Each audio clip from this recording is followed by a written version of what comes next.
The little match girl. It was so terribly cold. Snow was falling, and it was almost dark. Evening came on, the last evening of the year.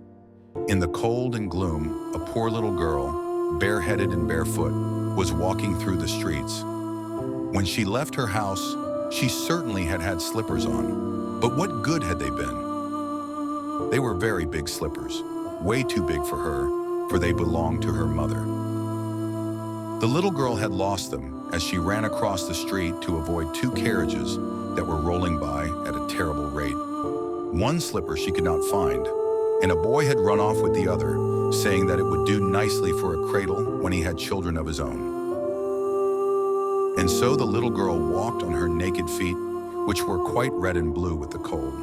In an old apron, she carried a number of matches, and she had a bundle of them in her hand as well.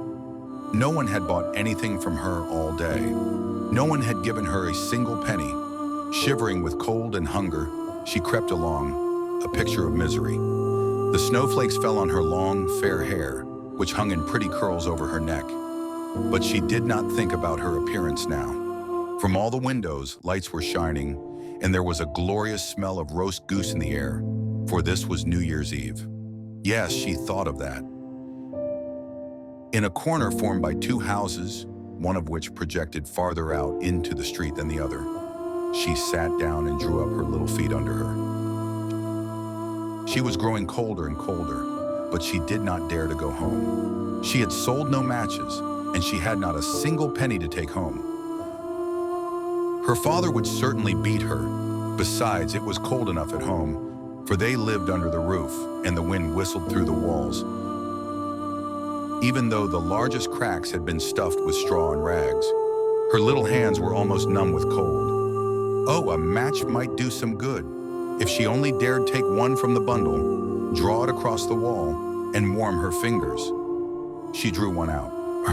Ratch, how it sputtered and burned. It gave a warm, bright flame, like a little candle, as she held her hand over it. It was a wonderful light. It seemed to the little girl as if she were sitting before a great iron stove with polished brass feet and a brass cover. How warm it was. The child had already stretched out her feet to warm them too when the flame went out and the stove vanished. She had only the remains of the burnt-out match in her hand. She struck another match against the wall. It burned brightly, and where the light fell upon the wall, it became as transparent as a veil.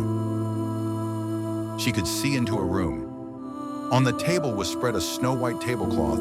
Upon it was a shining dinner service, and a steaming roast goose, stuffed with prunes and apples, sent forth a most delicious smell. And what was still more wonderful, the goose hopped down from the dish, waddled across the floor with a knife and fork in its back, right up to the little girl. Then the match went out, and she could see only the thick, cold wall.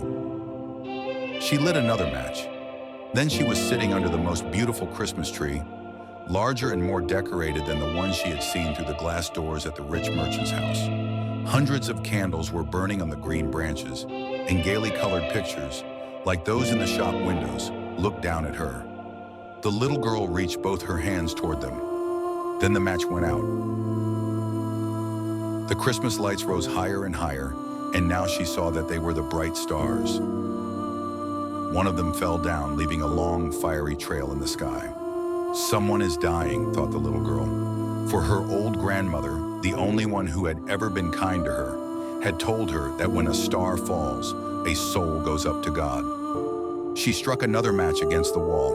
It lighted up everything around her, and in the glow stood her old grandmother, clear and shining, kind and lovely. "Grandmother," cried the little girl, "oh, take me with you. I know you will disappear when the match burns out.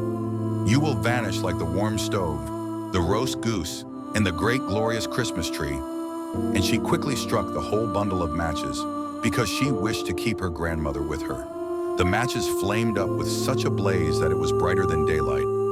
Grandmother had never been so grand and beautiful. She took the little girl in her arms, and they both soared in brightness and joy far above the earth, very, very high. And up there was neither cold nor hunger nor fear. They were with God. But in the corner, At the cold hour of dawn sat the poor little girl, with rosy cheeks and a smile on her lips, dead, frozen to death on the last evening of the old year. The New Year's sun rose upon a little figure sitting there, still and stiff, with the matches, one bundle of which was almost burned. She wanted to warm herself, the people said. No one knew what beautiful things she had seen, nor in what splendor she had entered with her grandmother into the new year.